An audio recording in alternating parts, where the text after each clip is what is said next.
Salam sejahtera Bapak Ibu Saudara sekalian, bersyukur kepada Tuhan kita bisa sama-sama datang ke hadapan Tuhan, membaca dan merenungkan kebenaran firman-Nya.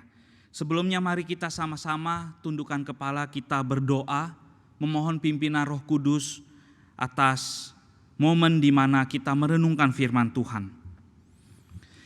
Bapa di surga, kami datang ke hadapan-Mu, kami bersyukur kami punya kesempatan untuk membaca dan merenungkan firman-Mu.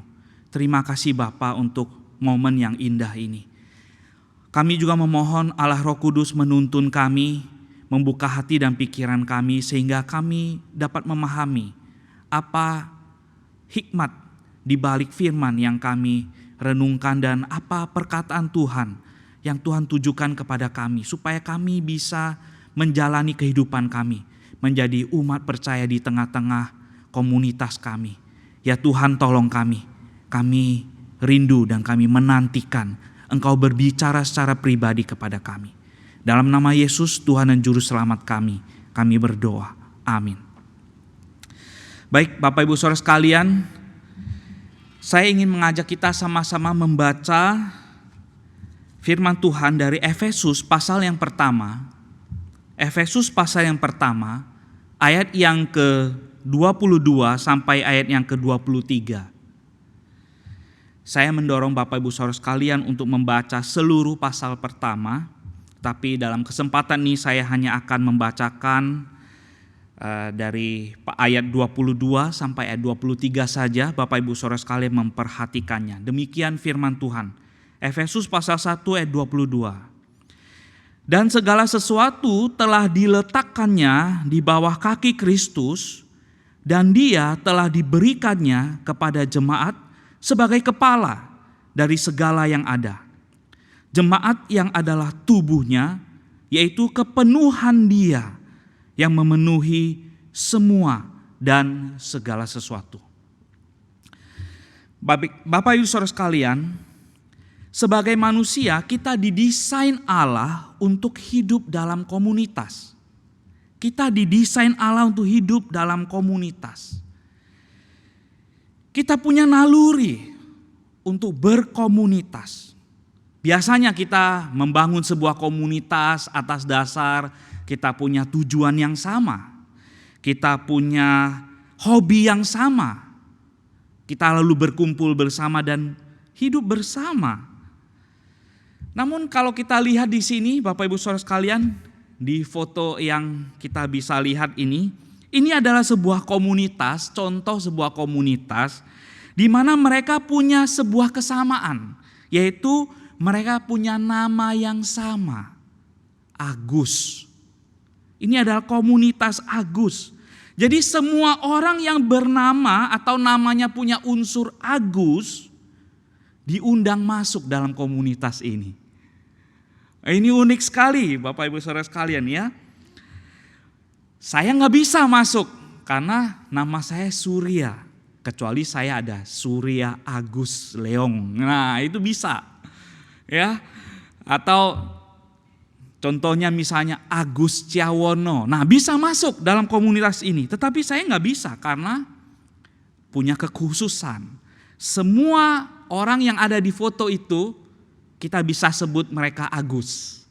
Ya, bagaimana dengan yang ibu-ibu itu? Kayaknya ada beberapa ya, yang ibu-ibu ya. Tentu namanya ada mungkin Aguswati atau sebagainya.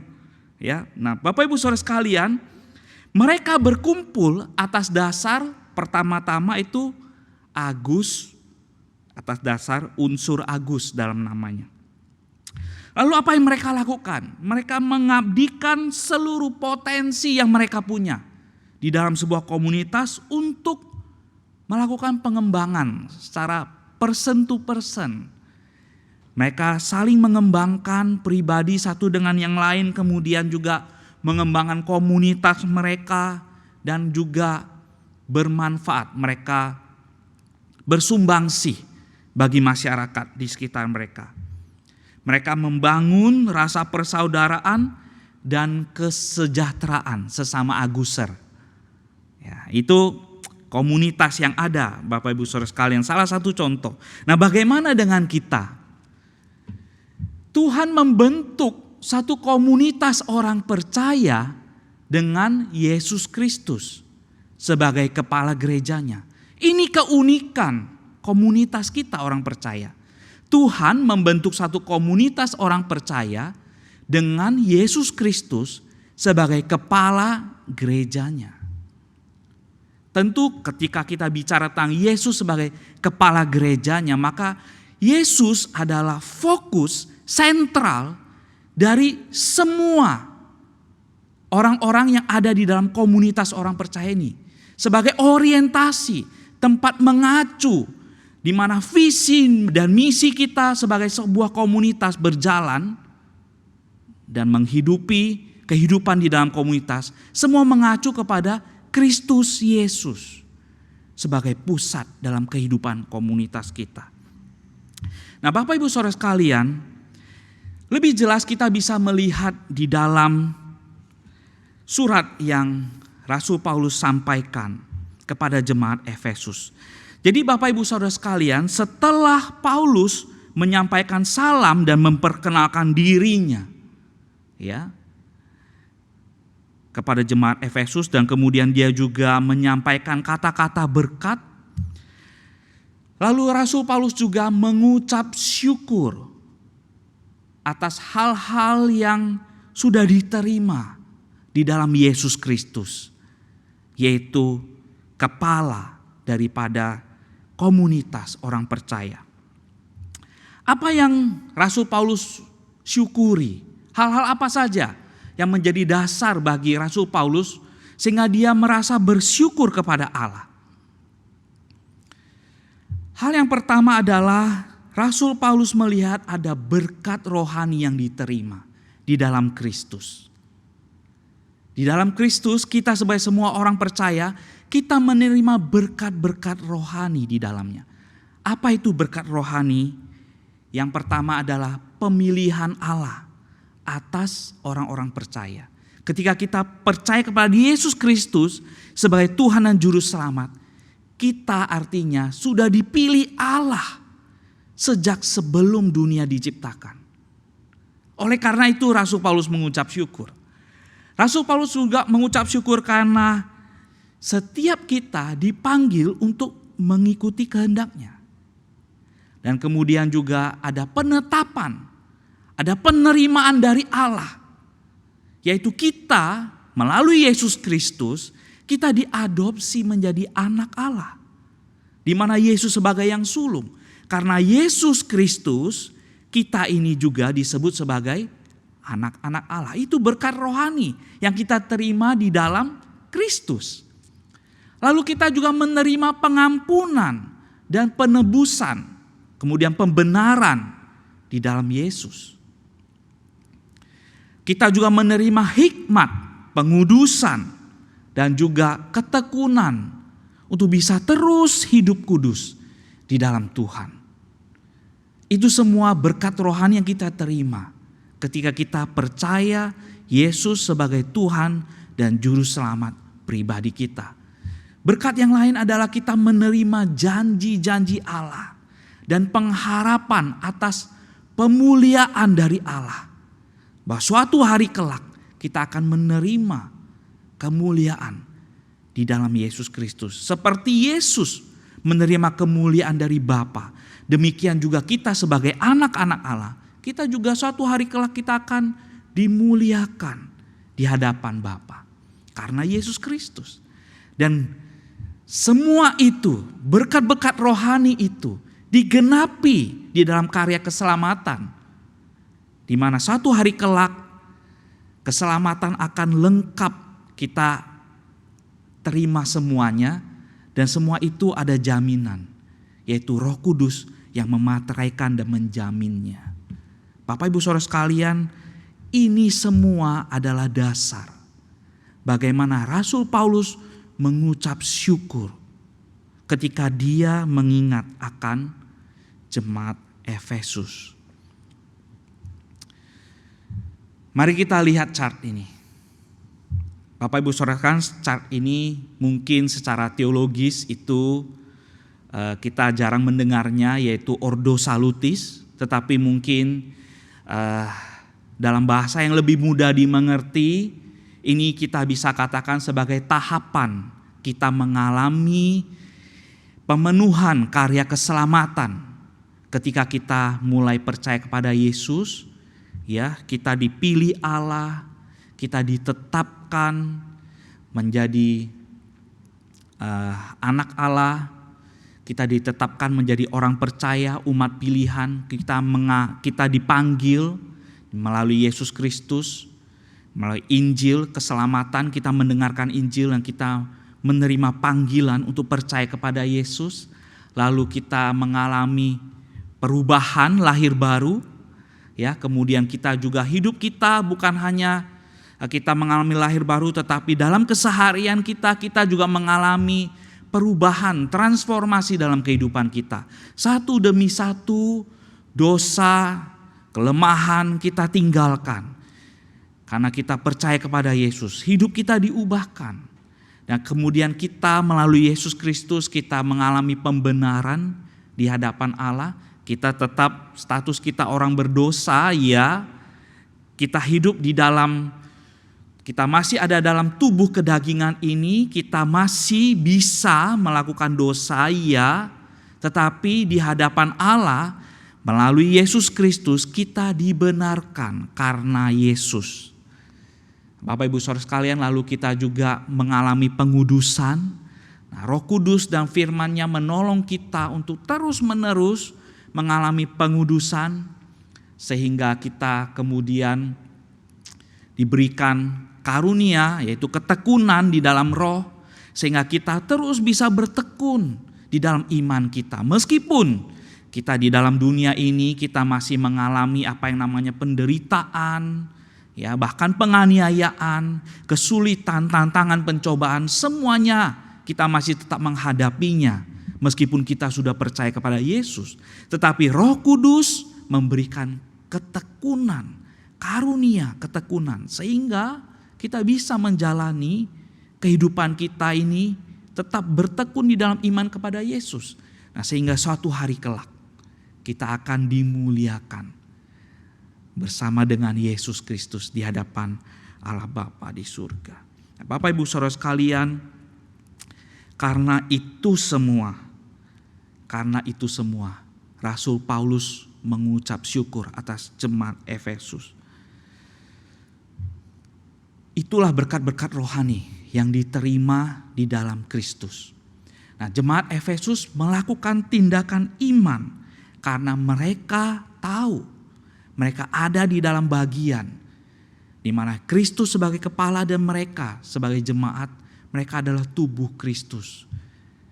Ekspresi iman itu mereka lakukan dengan saling mengasihi sesama orang kudus, sesama saudara seiman. Di dalam jemaat Efesus mereka saling mengasihi.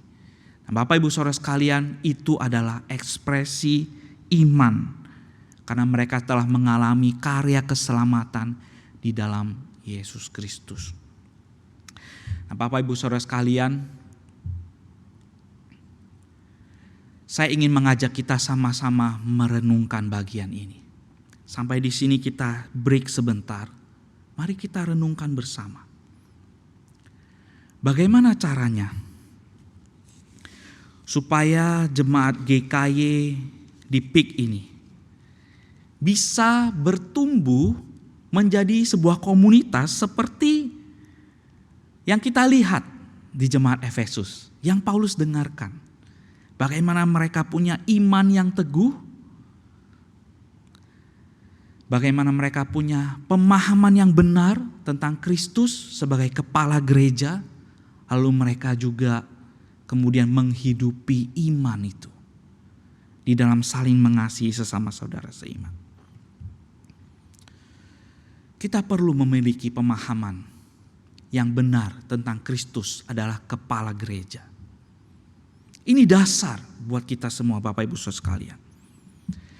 Kalau Kristus bukan kepala, maka di tengah-tengah gereja ini ada kecenderungan dalam diri setiap kita, yaitu natur keberdosaan kita, membuat kita cenderung untuk mengangkat si aku ini menjadi kepala di tengah-tengah komunitas.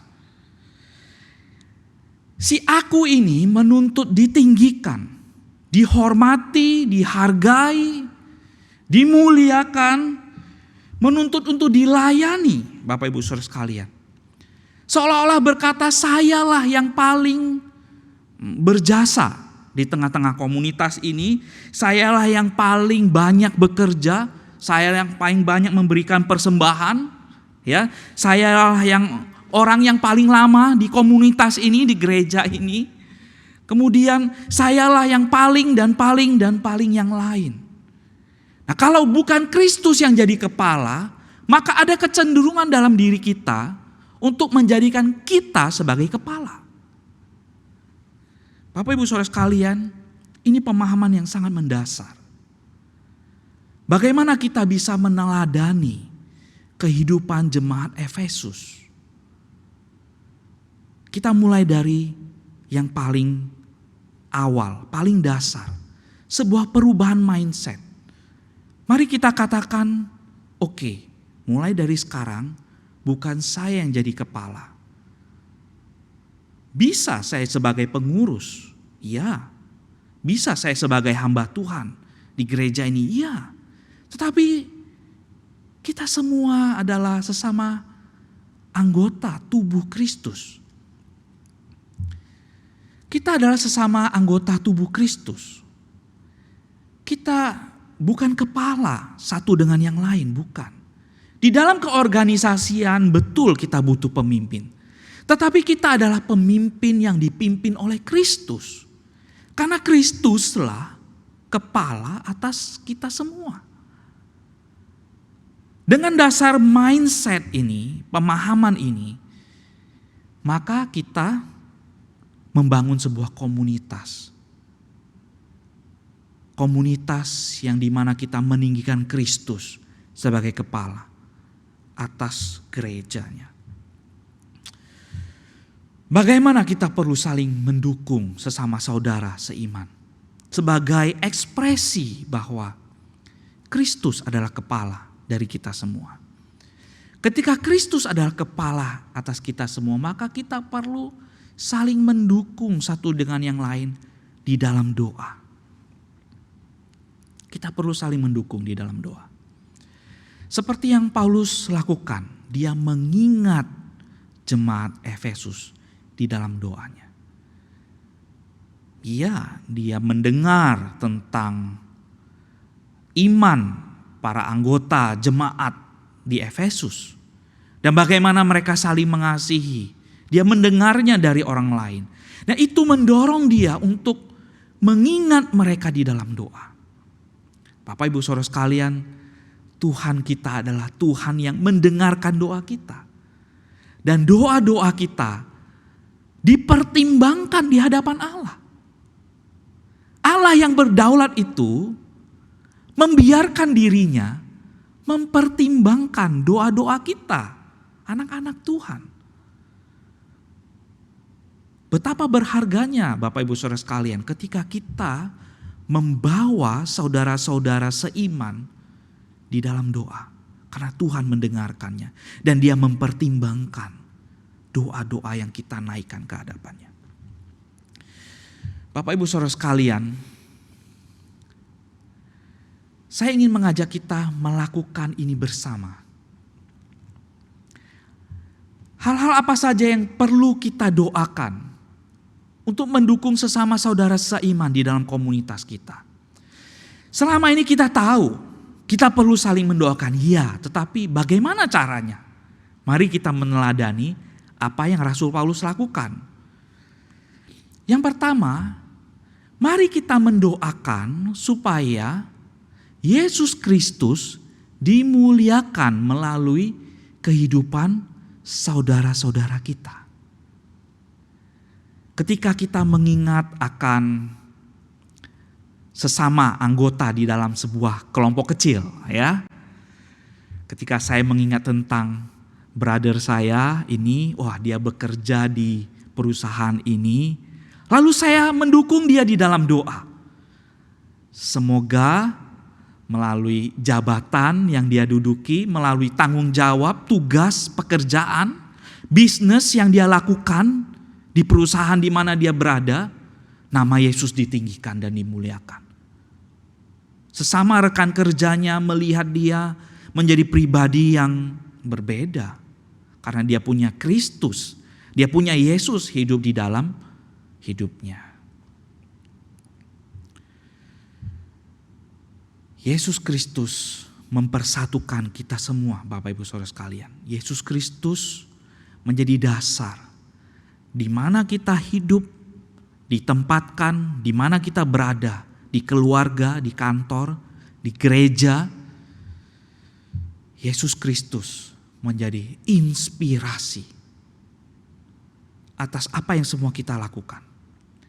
Mari kita bawa ini di dalam doa. Kita berdoa untuk saudara-saudara kita. Sehingga di gereja, di mana di posisi, di bidang pelayanan yang dia ditempatkan, apakah sebagai aser, apakah sebagai liturgos, pemusik di dalam ibadah, atau dia sebagai pelayan sosial, penginjilan yang memberitakan Injil, menyaksikan Injil, nama Yesus yang ditinggikan dan dimuliakan melalui kehidupannya. Kita perlu mendoakan ini, Bapak Ibu Saudara sekalian. Yang kedua, kita berdoa supaya Roh Kudus memberikan hikmat dan firman kepada saudara kita supaya dia bisa melakukan kehendak Allah di dalam kehidupannya. Nah, Bapak Ibu Saudara sekalian, kita tahu tidak selalu di dalam pikiran kita itu muncul firman Tuhan. Tidak selalu kita adalah dalam kondisi peka terhadap perkataan Roh Kudus.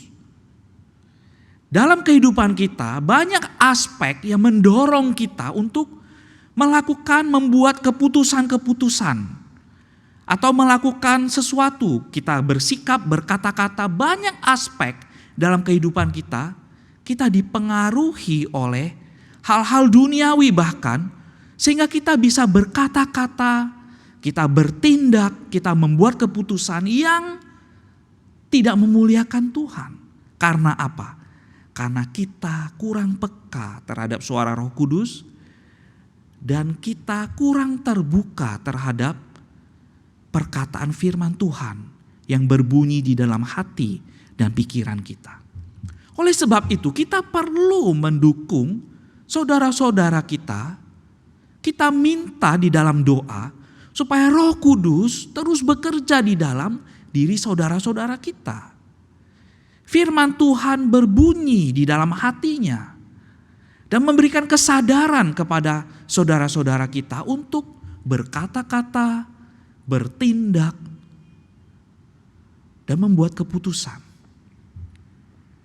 Bapak Ibu Saudara sekalian, ketika seorang ada di posisi yang tinggi, perkataannya diikuti oleh banyak orang, Bapak Ibu. Sikap dia diteladani oleh banyak orang. Dan keputusannya mempengaruhi banyak orang. Bagaimana mungkin kalau saudara kita ada di posisi yang tinggi, dia berkata-kata, bersikap, dan membuat keputusan yang tidak godly, tidak Christ center. Bagaimana? Bapak Ibu Saudara sekalian, betapa pentingnya kita berdoa, memohon Roh Kudus dan kebenaran firman Tuhan terus mempengaruhi saudara-saudara kita.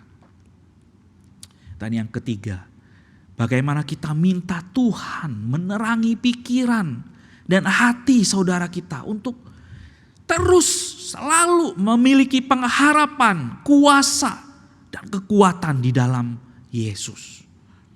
Ini tidak mudah, Bapak Ibu Saudara sekalian. Kadang-kadang ada emosi yang mendistract kita, menutupi pikiran kita, membuat pikiran dan hati kita gelap. Kadang-kadang ada penderitaan yang begitu besar yang kita alami, yang membuat kita begitu sulit untuk bisa terus punya pengharapan di dalam Yesus. Dan kadang-kadang Bapak Ibu Saudara sekalian, ada aja filsafat, pikiran-pikiran, atau perkataan-perkataan orang yang kita kagumi, yang kita pikir bijak, itu mempengaruhi pikiran kita. Dan pada waktu itu kita lebih condong mengikuti filsafat-filsafat dunia ini. Perkataan-perkataan orang yang kita anggap bijak itu. Atau tekanan sosial membuat kita kemudian berpikir, merasa, dan bertindak seperti orang-orang dunia. Dan pada waktu itu kita tidak lagi hidup dengan Christ Center. Pada waktu itu kita bukan sedang menjadikan Kristus sebagai kepala atas hidup kita. Nah, Bapak Ibu Saudara sekalian, kita perlu terus mendukung saudara-saudara kita untuk bisa hati pikirannya selalu diterangi. Ya, selalu memiliki pengharapan, kuasa dan kekuatan di dalam Yesus. Saudara-saudara, kita semua membutuhkan doa-doa yang seperti ini. Nah, Bapak Ibu Saudara sekalian, sesungguhnya di dalam counseling itu juga yang saya lakukan, Bapak Ibu. Saya menolong orang yang ada di hadapan saya. Entah dia jemaat atau beberapa kali ada rujukan dari gereja lain. Bahkan ada orang yang belum percaya Yesus. Mereka ada duduk di hadapan saya dan itu yang saya lakukan. Bagaimana mereka bisa berjumpa secara pribadi dengan Yesus. Mereka hidupnya dipengaruhi oleh firman Tuhan. Mulai dari mereka setuju dengan kebenaran firman Tuhan. Mereka setuju bahwa Yesus berotoritas mengatur seluruh kehidupan mereka. Dan kemudian mereka mau coba untuk melatih diri mereka sedemikian rupa, menjalani latihan demi latihan yang berdasarkan ayat-ayat kebenaran firman Tuhan. Mereka coba menghidupinya dalam kehidupan sehari-hari. Dari mulai cara yang paling sederhana, mengingat firman Tuhan lalu bertahap melakukannya dalam kehidupan sehari-hari, dan setiap minggu kami mengevaluasinya. Kami mempercakapkannya di hadapan Tuhan. Dan Bapak Ibu Saudara sekalian, apakah engkau dan saya adalah menjadi orang-orang yang menjadikan Kristus sebagai kepala atas seluruh kehidupan kita?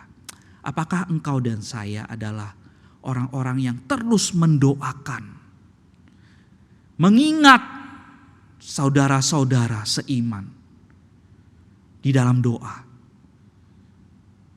Mari kita mendoakan supaya saudara-saudara kita ini hidupnya berpusatkan pada Kristus, menghidupi Yesus Kristus dalam kehidupan sehari-hari. Mari kita berdoa supaya Roh Kudus dan firman Tuhan menguasai kehidupan mereka. Dan mari kita juga berdoa bagaimana mereka terus, kita semua terus hidupnya diterangi, hati dan pikiran kita diterangi oleh kuasa Roh Kudus, oleh firman Tuhan, sehingga kita memiliki pengharapan, kita memiliki kuasa dan kekuatan di dalam Yesus untuk menjalani kehidupan kita sehari-hari.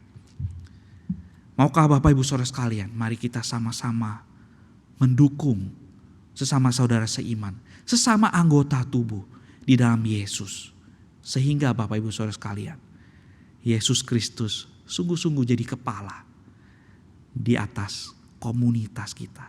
Dan kita menjadi alat-alat Tuhan yang efektif. Menjadi anggota tubuh yang efektif untuk menjalankan kehendak-Nya di tengah-tengah dunia ini. Kerajaan Allah dinyatakan di bumi seperti di surga. Bapak Ibu Saudara sekalian, sebentar lagi kita akan merayakan HUT GKY PIK di bulan Februari. Sudah berapa tahun GKY PIK ada di tengah-tengah lingkungan PIK ini? Sudah berapa tahun? Seberapa besar sumbangsih GKY PIK ada di sekitar lingkungan ini? Tentu kita tidak bisa menjawabnya sekarang. Nah, Bapak Ibu Saudara sekalian, kiranya ini juga menjadi sebuah perenungan buat kita semua. Mari kita pikirkan bagaimana saya sebagai anggota tubuh Kristus menyatakan Kristus di tengah-tengah lingkungan PIK ini. Sehingga orang lain melihat gedung gereja PIK ada. Bukan hanya sekedar gedung, tetapi apa yang mereka rasakan, apa yang mereka pikirkan, apa yang mereka alami, semuanya dipengaruhi oleh Kristus yang dinyatakan melalui kehadiran Bapak Ibu Saudara sekalian dan saya di tengah-tengah wilayah PIK ini. Mari kita sama-sama berdoa, kita persembahkan diri kita menjadi anggota tubuh Kristus yang efektif. Ya Tuhan, terima kasih atas kebenaran firman-Mu yang sudah Engkau nyatakan di dalam kehidupan kami. Tolonglah kami supaya kami boleh menghidupi kebenaran firman Tuhan ini di dalam kehidupan kami. Kami menyadari segala kelemahan kami, keterbatasan kami. Tetapi kami percaya ketika kami mengandalkan Roh Kudus yang ada di dalam diri kami. Dan ketika kami memahami bahwa Engkau adalah Kristus, Yesus, kepala atas gereja-Mu, kepala atas komunitas kami, maka kami boleh menjalani semuanya kehendak-Mu dengan dasar Yesus sebagai Tuhan dan Juru Selamat kami. Yesus adalah kekuatan kami. Yesus adalah pengharapan kami. Terima kasih Bapa. Terima kasih Yesus. Dalam nama Yesus kami berdoa dan mengucap syukur. Amin.